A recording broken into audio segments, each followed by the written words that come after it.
Welcome to another episode of Live with Lizzy, coming to you straight from drizzly Boston, Massachusetts. Thank you so much for joining for some afternoon poetry. Let's dive right in with the first poem titled Let Us Rise. We all just want to see the sky. I was taught to observe by wiser kin. I lived for too long as flat land and learned too well the shape of hungry wind. Today I'm trending Rubenesque, all glacier-rounded mountains where the air is crisp and fresh. An ancient black cat sits on my soft lap. To hold our elders safe is privilege. We all deserve a shot to see the sky. I close my eyes and dream of molting birds. The news tells me that Trump is building camps, but not to worry, little girl. Only the very worst will be so damned. Good sir, do you mean the ones who got trapped between death's robe and taking a chance?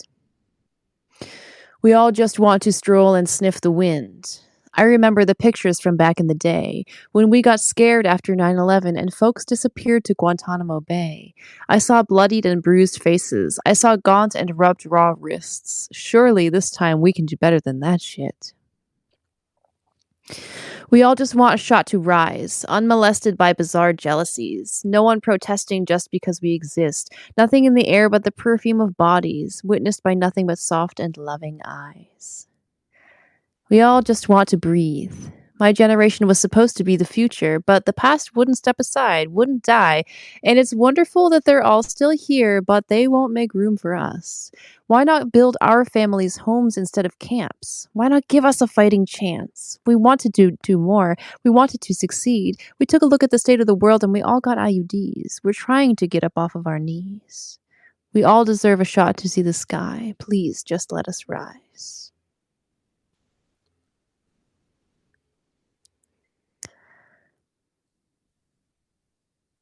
There's a trick to it. My trusty ride died a few days ago. It ran full speed right until it burned out. It passed in the middle of the commute, far from the end of its natural life. The folks at the shop tactfully told me that rehabbing my pink sticker-clad steed would cost more than a good used replacement, and left it to me to choose my own way. I loved them for the lack of pressure and the time to think the shop guys allowed me. In those moments, I thought of my father and his parade of decayed pickup trucks, bodies already well worn at the point they reached his hands and experienced him, a man who thought he could stop how time rusts.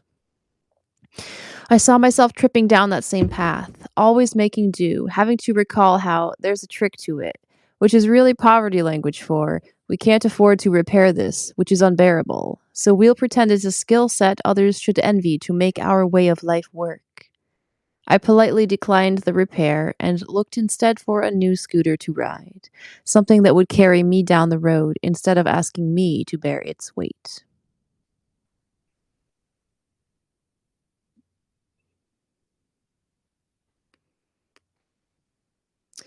Roots, leaves, flowers.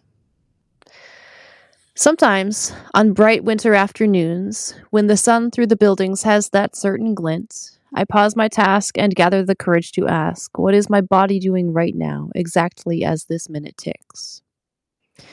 Am I growing out my roots, seeking the shelter of those who came before, the creatures and plants who decomposed and became the forest floor?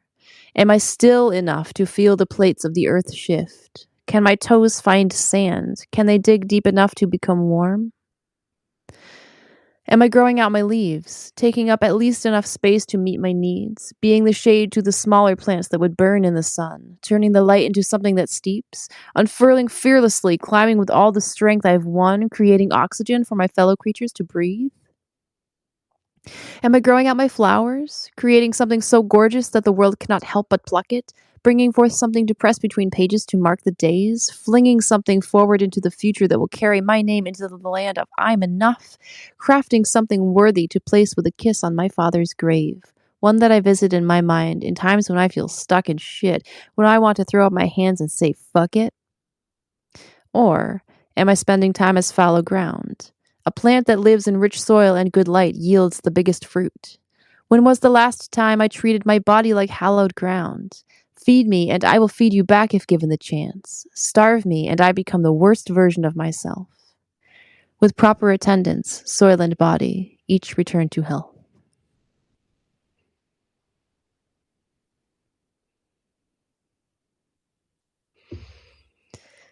Thank you so much to everyone who's joining. I'm reading from some older poems right now. And after I finish up with these, I'm going to read from my new book that is just about ready to be released for purchase. So here we go. Continuing on, this is titled Gray. To the shining gray hair that still has not come to me yet, I sing to you each night. I know you're near. Where is your nest? I searched books for a spell to get rid of my oldest pain. Pages saying, girl, just let it go. There's no need to confess. Walk alone into the forest where you left me sleeping. Find me building my fire. I finally got enough rest. Inside whose permission am I searching to settle down? Whose sword must knight my shoulders before I feel I am blessed? Add foot of crow to the cauldron while I'm stooping down low. No reason to wear out rough knees no longer at their best. I crave the gray so folks will believe that I am no child. To be frozen at 25 is a blessing, crowd says. If childhood had been safe, then perhaps I'd want to stay there. But I was dying until I got my own insurance. I was taught that getting married was unavoidable, but nobody knelt and asked me to put on a white dress. A brick alone is still a brick. It can be many things. It must not fear the mortar and the trowel. They are friends.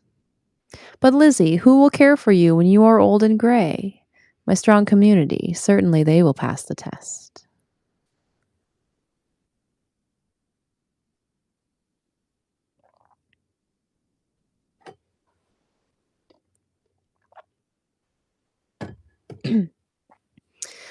Streets make no sense.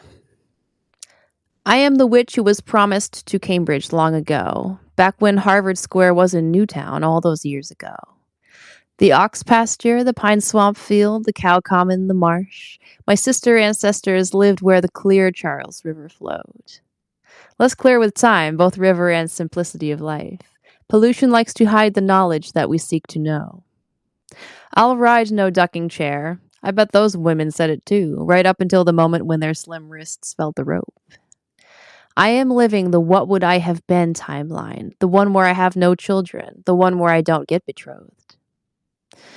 Perhaps there was a woman running wild along the Charles, who had brown hair and green eyes like me, one who wore men's clothes. Power invades like a weed, picks its way through cracks in walls, seeks the least resistant way into quiet garden rows. Sister, how could you give my name as fare for redemption? I pulled your rosy babies from your between the legs hole. Boston witches went underground after Goody Glover. Street-level shame will crush as completely as heavy stones. The clan begs holy, reaches for the hands of those they lost. It's possible to be correct, even when you're alone. I fly across the town, my skirts unmuddied, wheels unmired. My scooter's not a broomstick, but same spiritual bones. Cambridge and Somerville, your streets make no sense, and still I cannot imagine calling any other cities home. Aw, thank you, Sam. So those were some poems from some recent posts.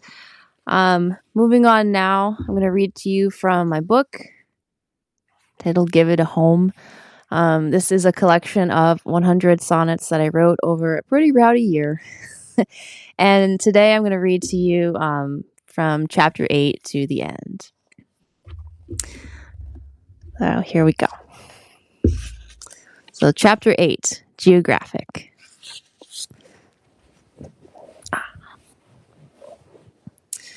1. Winding trails. An achingly long journey finds its end. Exhausted knees meet unforgiving ground. A voyage such as this requires some friends. If I don't start with them, they must be found. A weathered wooden treasure chest sits here. Inside, a door which opens at my touch. It holds every emotion, hope and fear and joy and anger, things that are too much. The chest is an illusion, can't you see? The feelings cannot be contained this way. Better to let them out, to walk, to breathe, to find a way to occupy their day. What winding trails I find in adulthood. I do my best to choose a path that's good. 2. Attic behavior. Today I'm moving to a fresh new home. It has large windows that reveal the sky. A place where I will sleep each night alone. A third-floor attic bedroom way up high. Each day can be a new start if you choose. Sometimes you need a real geographic. It isn't always the right choice to move, though when it works, it's genuine magic. A home at its core starts inside of you. It lets you expand to your fullest self. If you notice that something else comes through, it's time to send that would-be home to hell. An attic with a window opened wide. A sweet spreading smile, eyes becoming bright. 3. Honey yellow. A small green love seat, gray blanket across. The walls, soft lilac, scentless garden blooms. A rack for hanging clothes shows off its gloss. So many details in my new bedroom. A window way up high, no street in view. A low shelf made of bamboo for the plants. Some nooks for books I read when I'm unglued. A low black chest of drawers to hold my pants. A full-length mirror hanging on the door. A linen blanket, warm, honey yellow. There's elbow room for me to become more. Had help moving in from my ex-fellow. A room of one's own, like Ms. Wolfe once said. Of course, the softest memory foam bed.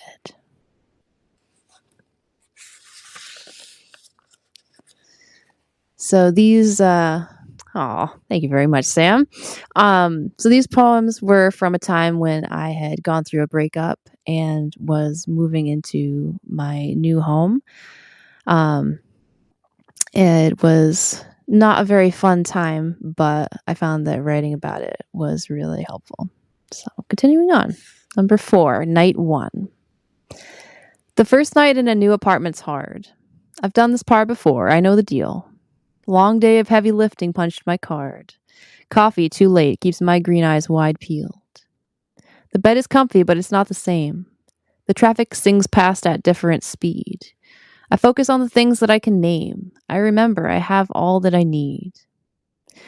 Sleep does not come so easy on night 1. Traditionally, I enjoy routine, so changing where I live is never fun. At least this time, I'm not new on the scene. Just put each hour of night 1 behind you. Use coping skills. Do what you have to do. 5. Houseplants. My houseplants are learning a fresh window. Their leaves are turning, searching out the sun. They find themselves upon a new table. They have no clue just what it is I've done. Houseplants have understanding unlike mine. Our perspectives don't overlap that much, yet I know that these plants will be just fine under the care of my green thumb's sure touch. The high window invites warm breeze inside. My plants, they get to feel the singing air. I'm here because I failed, although I tried. This is a space I do not have to share. I am just living my days one by one. What beautiful houseplants to be among. 6. Self-soothe. I live somewhere my family can't find. At least the ones related by cold blood. My chosen folks are welcome here, that's fine, but people who lack empathy can stop. Those come no closer than the garden gate. Their scratching claws leave no marks as they wail. No bread and salt for teachers of raw hate. They try to enter, but to no avail. The friendly person sees the path truly, notices a narrow trail to the left, deftly avoids the roughened, roving beasts, so silky and so quiet and so deft. Shadows imperceptible as they move. To enter my kingdom, you will self-soothe.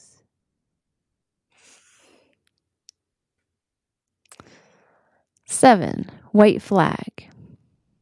I'm home. I am home and I'm healing. I'm heavy with hope, but it's worthy weight. I'll help myself to heaping portions, please. I have to taste it all. Fill up my plate. Heave all the windows high, the house exhales. How wide awake we feel in the fresh air. The haze has cleared, the wind will fill our sails. The bed sheets, line-dried crisp, ironed with care. Have you ever held healthy self-regard? Have you looked forward to the open door? Are you holding your head under water? Have you felt some doubt that there can be more? A home so high up over city streets. Hang up the white flag. I am at my ease. Not sure if you can tell, but I was pretty into the idea of living on a third floor apartment as opposed to the first floor I was on before I moved. Seems to be writing a lot about living up high. Um, Continuing on, we are up to chapter 9 in my book, Give It a Home, soon available for purchase through my Ko-Fi site. Coffee, whatever it is. So chapter 9, Alive Again.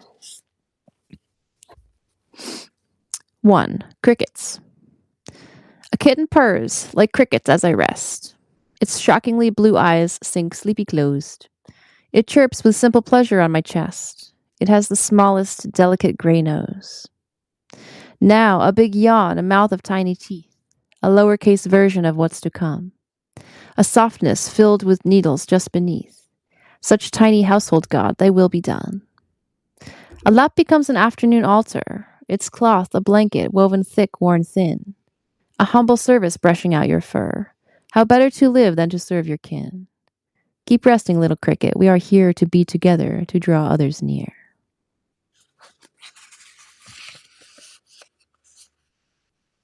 2. Celebration. How do you know it's time to celebrate? There is no list of pre-approved reasons, just human urge to mark a special day, to feel the turning cycle of seasons. It doesn't have to matter to others. Some holidays are so solitary that they take place under nightly cover, deep in the forest, only for the trees. But other days are meant for gathering, for focusing attention of the crowd on someone going through a transition who did something of which we should be proud. What is a celebration but a pin we drop into the map each time we win? 3. Thomas. My cat seeks my chest like an oasis. He comes to rest there periodically. It seems to bring him comfort to do this, and honestly, it does the same for me. He waits until I lie down flat to rest. A half-hearted side snuggle will not do. He wants to put his kitty heart against, to feel my heartbeat pulse his body through.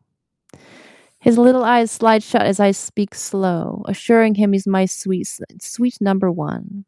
Inshallah, somehow this animal knows he's my best friend underneath the warm sun. I spotted him so tiny in a cage. I brought him home and we turned a new page.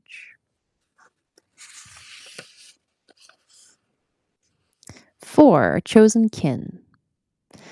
My money and my muscles compounding. I started in the negative, you see. Taught from youth to chase nothing but the ring. Alone upstairs at night, I made it bleed.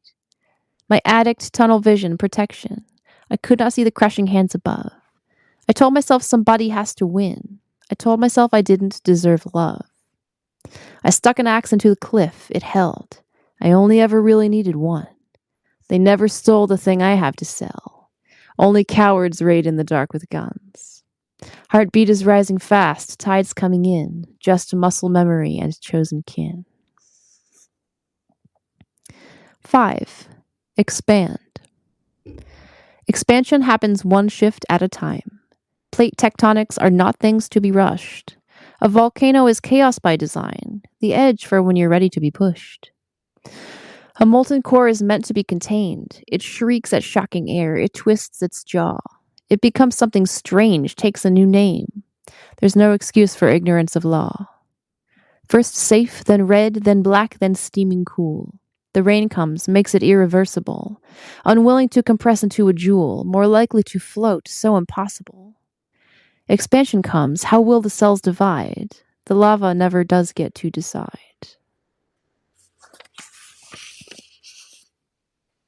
6. Self-care.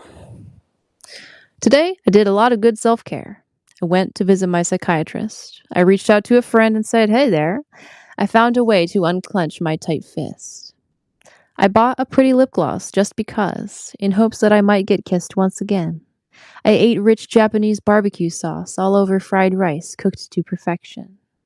I smoked a blunt and let my mind wander. I did some yoga barefoot in the park. I watched the clouds, heart filled up with sonder, as folks passed by and dogs did their proud barks. I filled the day with tender, gentle prayer, carried the warmth of the sun in my hair. Thank you so much for joining, Sam. Thank you so much for Teresa for joining. Thank you so much for everyone else who's here right now. Um, Reading from my book, Give It a Home. I'm going to have some signed copies of that available in my shop very soon. So as soon as those are available for purchase, I will let you all know. Continuing on, right now I'm reading from chapter 9. And this is poem number 6, titled Self-Care. Oops, I just read that one. Just kidding. On to poem number 7, Hot Girl. Forget about the hot girl summer, friends. It's hot girl sonnet era, I say so. When I get invitations, I attend. When pulsing beats get loud, I drop it low. The thing that makes this era something new is that I'm present, achingly aware. I'm healed, I'm whole, I'm feeling way less blue. My body feels like something I can share. The hot girl sonnet era starts today. My first goal, go outside in a crop top and trust that everything will be okay, that no one will tell me I have to stop. My body is just fine and so am I. It's time to show some skin off to the sky. 8. Salted ground. Let my heels never leave the earth again, unless they're running over sun-warmed grass. No more stilettos to my tender skin. Those pinching narrow toes can kiss my ass. It's not supposed to hurt to walk around. Foot binding's not as long gone as we think. I will not plant my soles in salted ground. We should not feel pain right up to the brink. Our toes go through enough already, friend. I hand you a small note so secretly. Come witness how our imprisonment ends. The key cutter is hard at work, you see. The garden can be sweetened once again. Persistence in seeds and women will win. 9. The goose and the sheep. I used to be a stupid, silly goose, so high above it all, flying alone. I used to prioritize staying loose, no deep friendships, grew up in a bad home. My silly goose eyes dove groundward one day. They spotted savvy sheep grazing below, pastoral munching seeking the good hay, just easy existence, no need for show. I plucked my goose feathers and grew some wool. I learned that some fierce dogs can be our friends. I started once again just like the fool. The cycle will repeat until it ends. I had to choose to be a savvy sheep. Requirement, featherless, purposeful leap. 10. Cloud break. I lived a few decades underneath clouds. I learned not to see how low slung they sat. That ceiling seemed the most I was allowed, but then I had a year that changed all that. The clouds opened, a sudden pouring rain. Sky screamed itself empty over my head. I ran until I drowned, then rose again. I let my family leave me for dead. A calm period of quiet, of soft peace. A storm cannot rage all day, it must end. A cloud break, this time sunshine through the trees. I raised my eyes, body embraced by friends. Warm honey all around, summer is here. The storm is over, now release the fear. 11. Covenant. The blood of the covenant is thicker than the water of the womb, isn't it? My life so particularly richer for learning what comes after ellipsis. A path is worn by daily intention. I cannot fake the muscle memory. To love someone sails beyond all reason. Be sure to stock the ship for all your needs. The water has been poisoned, but it's fine. My blood is healthy. It is here to serve. The cup will pass from your hand into mine, then back again. We share what we deserve. 2 dagger-slit palms, crimson mingled clasp. The things we need are here within our grasp. 12. Eyes to see. My hands are eyes to see in darkened rooms. My lashes rest together on my cheeks. There's never been a tenant in my womb. If I have my way, there won't ever be. My hands are toys for joy, they bring delight. 10-fingered songs played upon blushing skin. Sleep with me so deeply all through the night. Rest up against me as the sun grows dim. The morning sun will warm our dozing limbs, unrolling like a carpet at our feet. My lashes part to allow sun within. You've been a magical creature to meet. A softening pleasure seeker am I. I turn to find a yearning new sunrise.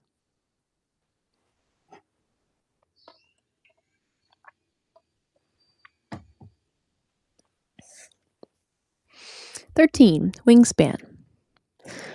I'm done with all the birds with broken wings. I can't fly with that flock. I'm healed and whole. I'm bored with all the lovers who won't sing. I won't pretend that I don't have a soul. I'm done with thinking that I want too much. I won't hear that I'm taking too much space. I can't believe how long I used a crutch when I could always walk so tall with grace. I'm done reaching for hands that don't crave me. I didn't know that I should be sought out.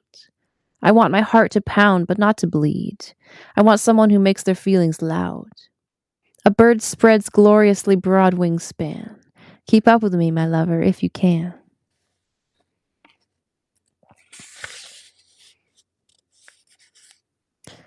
And this is the last poem in the book, titled Tiny Little Tome. One day I'll print a small poetry book, enough copies to justify the cost. Designed so sharp you'll take a second look. Replace it if you find out that it's lost. Sized just so to fit inside back pockets. I want to travel with you as my words. Please let me ride along on your next trip. Be with you as you navigate life's turns. A tiny book can be a good buddy. In times when your phone battery goes dead, my little book of poetry will be cool palm against you, soothing sweaty head. One day I'll print a tiny little tome. Tell me, do you think you'd give it a home? Thank you so much to everyone who joins today. Keep your eyes peeled for Give It a Home, which will be available through Barnes & Noble Press, and I will also have some signed copies available through my own site. If you enjoyed what you saw today, I am releasing these as a podcast, so if you're interested in that, go check out thelizzycoshow.com and slide on over to the Live with Lizzy tab to get involved with those episodes. I hope you have a great rest of your day, and I'll see you next time for some more afternoon poetry. Bye.